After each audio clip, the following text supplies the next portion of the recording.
na sinasabi ng Biblia, mga minamahal, na kinakailangan nating ipagtrabaho ang ating sariling pagkaligtas, na mayroong takot at panginig.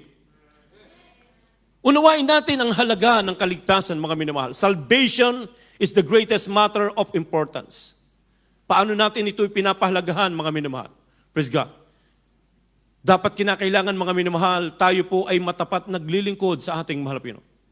Hindi natin dapat iniisip, mga kapatid, although mahalaga sa buhay ng tao dito sa mundo na kinakailangan magkaroon, mga minamahal, ng mga basic needs, mga minamahal. Pero alam niyo po, mga kapatid, ang pinaka-luxurious na buhay ng tao, mga minamahal, ay hindi yung nakahiga ka sa salapi.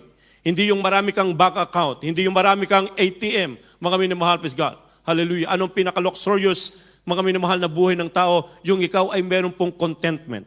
Contentment is a great gain. Everybody say, praise the Lord. Hallelujah. Si Kristo lang, mga minamahal, ang ating mahal na Panginoon, kapag